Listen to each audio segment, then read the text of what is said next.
officially.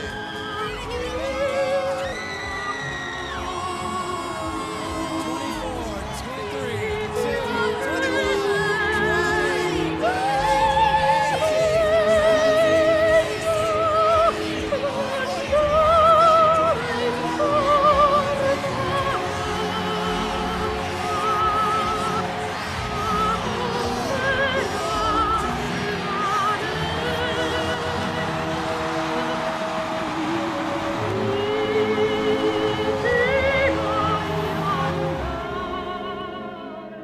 When it comes to the year of 2001, a lot of things has happened. The no metal scene has hit harder than ever, Apple releasing the iPod to the public, WCW being owned by WWE, Windows XP coming in and dominated the computer market, and other things I don't really think I need to go into detail about. But when it comes to the world of video games, 2001 pretty much changed the industry forever. The GameCube, Game Boy, and the original Xbox were released, Sega ending the Dreamcast's live support since the PS2 pretty much kicked it to the curb, and there were many IPs that were brought to this world, and I mean a lot. But there was one game that changed not only the industry but the entire media as we used to know. One game that will set the norm of what games are going to become over the years. One thing is releasing a good game, another is releasing a genre-changing title. But it's extremely rare when a game pretty much changes everything.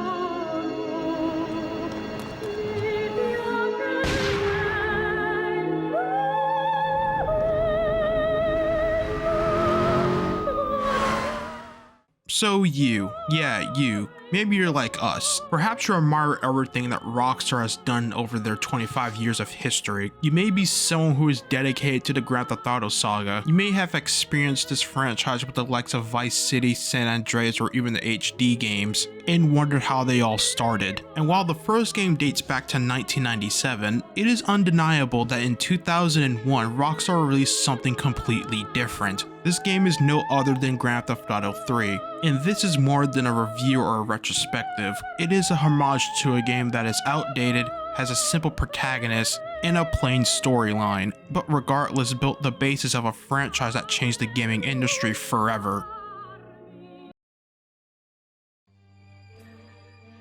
Playing Grand Theft Auto 3 nowadays is quite difficult. Not only the controls and physics are 23 years old, but some features make it painful. At first, not having a proper navigation system that explains where you are makes you lose yourself on the map, and not in a good way since you constantly have to look for references to whatever you need to go. It's not that I don't enjoy the game encouraging exploration to discover points of interest, however, at certain stages in the game you lose valuable time trying to remember where the stores are, and sometimes you get confused about what routes to take. But other than that, if you ignore that this game is from the same year when a group of people want to take a plane for a joyride, it's what made Grand Theft Auto iconic over the years. You can basically do whatever you want, going from missions to mini side activities, and keep fueling failed journalists' thoughts that this game will turn into the next Ted Kaczynski. When it comes to money, GTA 3 will help you to get guns and pretty much change the color of your car to shake off the cops. But other than that, it pretty much doesn't really do anything. You can get money by completing missions, getting it from dead NPCs, hidden packages, side missions, and weirdly enough, becoming a member of the IRA. As mentioned, you can get a lot of guns that can make your life just a tad bit easy in this game, which ranges from the weak stuff like 9s and AKs to guns that can bend the limits of reality and are capable of destroying a fucking bridge, like the shotgun, which can 2-tap a car, and the M16, which not only has a really high RPM, but can fire 60 rounds in one mag, which is less than what my friend Dumpsville did after looking at Rouge the Bat fan art. Man, what the fuck is you What the fuck was that? I'm sorry. What's that? The police in this game might be the most ruthless motherfuckers in the entire franchise, not only because they go all out on what they got, because of the AI in this game has the same brain cells of the people who think Sonic Frontiers is a good game. You can watch in horror how they easily flip over cars, run over pedestrians or themselves, and other shenanigans. The FBI isn't easy either since it'll treat you like you have a YouTube plaque and will gun you down within a nanosecond. It probably has the world's most annoying siren known to man. And when it comes to the military, you might as well just turn off the game console at that point. As the name suggests, you can't commit Grand Theft Auto without the likes of a car, and here you have plenty to steal from something of the likes of the average Karen mobile to someone that would hire sex offenders. GTA 3 has a lot of variety in their cars, and some of them fit perfectly with its setting. You won't see something of the likes of a sports car roaming around Portland, unlike Staunton, which has everything but industrial vehicles. The point I want to make here is that they're distributed well enough to show all sides of Liberty City. So much so as many cars have been carried over the following games. Cars like the Sentinel, Infernus, Ballista, Banshee, and so on and so forth. Not only you have cars, but you also have boats as well. I love that people are just like gay. Which is the most boring vehicles in the game. They are so boring, in fact, is that I would rather watch a Beat Fox 15 video how much he wants to fuck his goth pony waifu. And then you have the Dodo, which is a plane that only psychopaths can fly more than 20 seconds.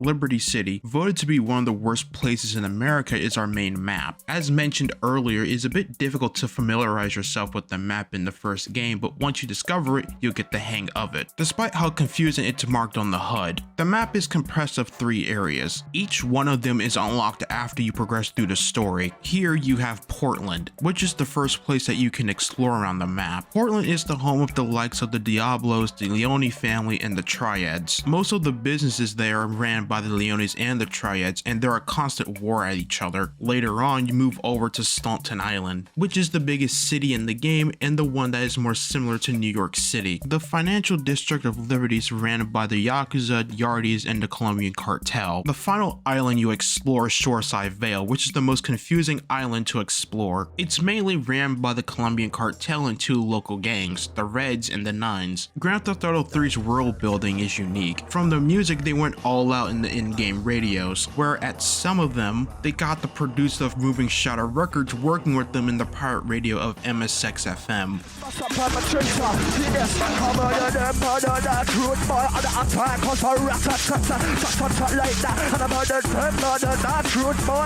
As adding in other station that contains pop and rock being head radio.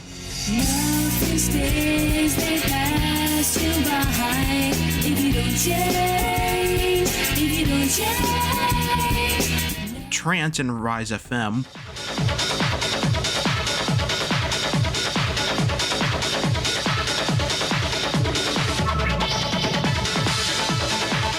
Reggae and K-Jaw.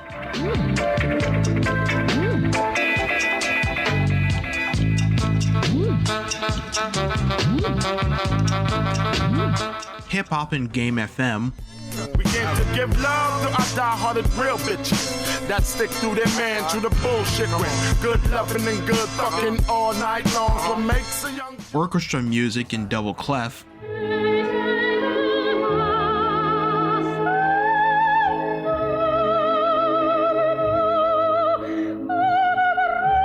The entire Scarface soundtrack in Playback FM. Open up the limit. Past the point of no return. Reach the top. And lastly, Chatterbox 109, which is a talk radio that sometimes gets you to laugh at the most stupid shit that they say. I'll tell you, I bet you played wimpy stuff like touch football and basketball. Look, I'm running around the court bouncing the ball and I'm 7'3". I'm telling you, man, I only play men's sports like football and hopscotch. In pop music and Lips 106. Down. Yes, I could tell you now that I am less than ordinary.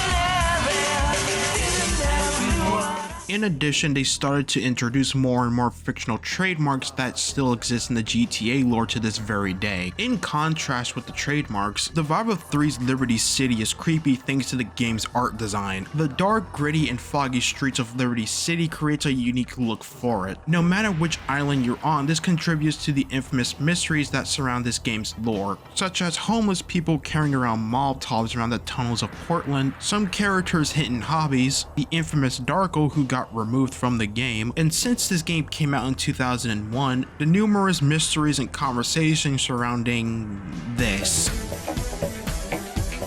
While on the topic of morons, the citizens of Liberty City have to be the most dumbest motherfuckers on the earth. Since the AI of this game is so outdated, they can do the most funniest shit while roaming around town. Things like flipping over cars, running over pedestrians, fighting each other for no apparent reason, and other things. They at least react to stuff that you do in the game, and at times, they'll play White Knight and trying to get you banned from the VR chat room for having a mild disagreement with the police. Sorry, babe. I'm an ambitious girl. You're just small time.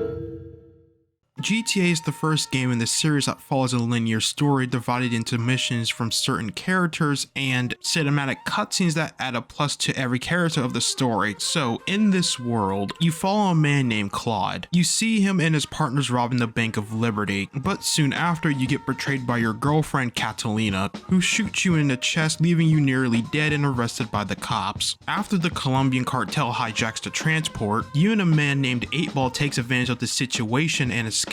But then you see Callahan Bridge getting blown up and separating the entire city of Portland and Staunton Island. You and 8-Ball escape from the incident, and this is where your adventures with the Leone family starts. The first part of Portland can be described as filler tutorials since you do jobs that explain the game's mechanics. While dealing with the equivalent of listening to a Kendrick song, you can get work from 2 contracts in Portland, El Burro from the Diablos and Martin Chonks. After you do a race for El Burro, you get jobs from him where you ask you to deal with his game related things as well as help you with his adult magazine business. Yeah, I bet certain people will be thrilled that you have to sell titty mags to gooners in trench coats. Anyways, while with Martin, your job is similar to what the CIA does, get rid of people that have too much information about him. Get your hands off me arm! But soon after, when you get to meet Mr. Leone, the game starts to form as you work for the family, getting rid of the Chinese triads and ruining the Colombian cartel's business, where you learn that Salvatore is no different than my ex-girlfriend. He's so paranoid that he'll set you up, but you get yourself saved by Maria and her friend Oscar. This is where you unlock Staunton Island, and after meeting Oscar to talk about the business with the Yakuza, you have to get rid of Salvatore once and for all. In the second act on Staunton Island, you start working for the Yakuza led by Asuka and her brother Kenji, and meet other characters that will help you escalate in the criminal underworld of Liberty City. After Obama-fying Salvatore, you start as an errand boy for Asuka dealing with her problems and, in the process, meeting with her brother Kenji, who gives you work for his casino business, and a corrupt cop named Ray, working for the Yakuza mainly involving killing rival gangs and undercover cops, as well as journalists being journalists. When you eventually work with Kenji, you do the same, with some extra jobs like Prison Break, Grand Theft Auto, literally, and dealing with the Yardies. Speaking of ganja, you can also work with them in side missions, and they give you the most complex and painful mission in the entire fucking game, being Kingdom Come. Even to this day, I still have nightmares about bald spank junkies who believe in too much in Allah. When you start working with Ray, you help him protect his name from people threatening to snitch on him and introduce people to you, being Phil Cassidy and Donald Love. Act 3 on Shoreside Vale starts with Ray asking you to help him escape from Liberty City because his security is in danger. In the middle of it, you'll receive jobs from Diaz from the Reds, where you deal with their fights with the Nines and blah blah blah blah and more painful missions such as Rig the Blow. After that, you start doing more work for Donald Love involving getting packages and helping him with the real estate shit, until you reach the mission Grand Theft Auto, and no, I'm not talking about the YouTube channel, where you discover that Catalina and the Colombians were working in a building that's under construction. When you reach the place, your bitch of a girlfriend makes a run for it and Oscar arrives demanding answers for her brother's death. And this is where the game puts you into the most insufferable part ever with unnecessary difficult missions, where the worst offenders are Espresso the Go and SAM. Or Sam. After experiencing cock and ball torture, you find that Catalina killed both Miguel and Oscar, kidnapped Maria and asked for money for her safety. But it all goes south in arguably one of the final missions of all time, where you lose all of your guns, have to chase a helicopter, kill a bunch of people that won't shut the fuck up about chainsaws, get blown up for no reason, and then shoot Catalina's helicopter with an RPG, and then the game just basically ends. The story in GTA 3 is painfully simple compared to the following games since you don't have an actual engaging conflict. It's a generic revenge plot where you get your revenge, but then you end up as a marked man in Liberty City since everybody but the Yakuza hates you. So you can barely free roam without having your car look like Princess Diana's. But at the same time, this is the first time they made a 3D game with a story. So they got money and they made amazing stories over the years. Apart from the story, you have a lot of side quests that are not mandatory for the main game but are necessary to get 100% completion. Side quests such as Vigilante, Paramedic, Firefighter, and Taxi. Plus 100% collectibles distributed across Liberty City, Mayhem, Stunt Jumps, RC missions, import and export, and time trials around the map. Before proceeding to tell what those side missions are, it's highly recommended that you do some of these soon as the game starts since the games won't bother you, especially the Leones with their hand cannons. Vigilante missions consist of getting rid of the criminals on your own. It would help if you have police vehicles or a tank to get rid of them. Unless you play this early in the game where the wanted level is capped to 4 stars or you manage to steal a tank, this is a challenge mission since you draw police attention and they won't help you. Completing vigilante missions will give you 6-star bribes at your safe houses. Paramedic and firefighter missions are pretty much self-explanatory. You either get an ambulance or a fire truck and pick up patients and drive them to the hospital, or go to a car on fire and extinguish it. In all honesty, those missions are kinda boring since all you do is drive without music, and it doesn't help that if you damage your car, you can't repair it. So if someone decides to bother you, they will catch the vehicles on fire and going to make you do all that shit all over again. Finishing these jobs will give you an infinite sprint and being resistant to fire. Taxi missions are pretty much self-explanatory too, since you have to pick up customers and drive them to a specific location. Unlike the previous side jobs, you can repair your taxi and keep up with the job. Completing the taxi missions in full will unlock a specialized taxi that you can find. Mayhem is a game mode where your objective is to roleplay as King Von in a limited period of time. Doing all of these will give you a big payout. After that, you get extra stuff to do to get 100% completion. You get 100 hidden packages that will give you 1 gun per 10 packages in your safe house. You also have stunt jumps as well, that only provide you with cash, same as time trials and RC trials as well.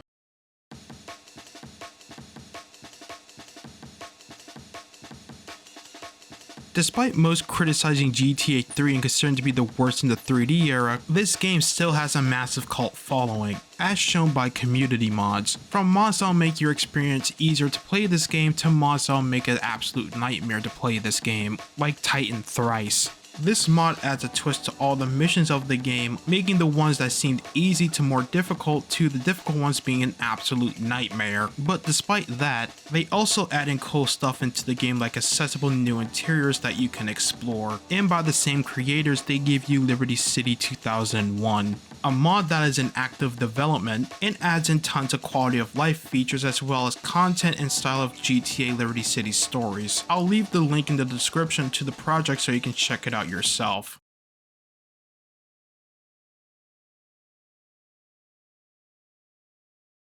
Grand Theft Auto 3, despite it being an outdated game, there is no doubt that it revolutionized not only Rockstar but the entire gaming industry. It built the basis of the open world genre and inspired other franchises to try the open world concept. Rather, it would give them their flowers or giving the genre a bad name. After becoming one of the best-selling games of 2001, Rockstar would release Vice City and San Andreas under the same formula, to later blow everyone's minds with the HD era like GTA 4, 5, and hopefully 6. And we own this game that the franchise is what it is today. And even after 23 years, even after many flaws because of its age, replaying GTA 3 has been a lot of fun, and I hope everyone enjoys this video as we enjoyed making it. Thank you for watching until the very end, and sorry for taking so long to do one simple thing. I've been busy with personal shit for the last few years and couldn't sit down and make videos for a while. But now I'm back in action and finally have time to do something that isn't sitting at my work for 8 hours straight. I don't know when the next video will be out, but the most important part is that they are being worked on, since I hired a few friends of mine to help me out with such things. So if you like what you see, please stick around and find out. I promise you won't be disappointed. Other than that, I'll see you guys later. Bye!